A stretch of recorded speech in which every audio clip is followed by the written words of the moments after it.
ఎన్ని గుండెలరా నీకు? నీ కూతురికి వరుసైన ఇద్దరు కుర్రాళ్ళు ఇంట్లో ఉండాలని తెలిసి కూడా వాళ్ళని కాదని ఏడే సంబంధం చూశానని చెప్తావా నాకు? అమ్మా, అర్థం పర్థం లేకుండా కోపం తెచ్చుకో. కవితను వీళ్ళకిచ్చి పెళ్లి చేయాలా? అవునరా, ఏ వాళ్ళకి ఏం తక్కువ? బంగారు తండ్రులరా వాళ్ళు. ఒక్కటి చెప్పనా అమ్మా, నేను నీ కొడుకును నిజమే, కానీ నా బిడ్డకు తండ్రిని. దాని సుఖ సంతోషం నాకు ముఖ్యం. అది బాగా చదువుకుంది. చదువుకున్న వాడికిచ్చి పెళ్లి చేస్తే దాని జీవితం హాయిగా గడుస్తుంది. అందుకే ఈ నిర్ణయం తీసుకున్నాను. తీసుకుంటావురా, నిర్ణయం తీసుకుంటావు.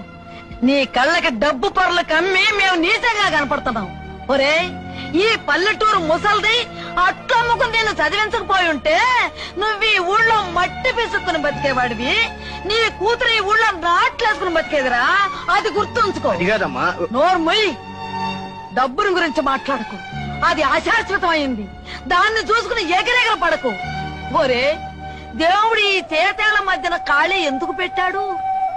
ఇలా డబ్బు పట్టుకుంటే అలా జారిపోతాయి. కానీ రక్త సంబంధం ఉంది చూసావు, అది జన్మ జన్మలకి నిలబడుతుందిరా, జన్మ జన్మలకి నిలబడుతుంది. ఈ రోజుల్లో బంధుత్వం గురించి పెద్దగా ఎవరు పట్టించుకుంటున్నారమ్మా?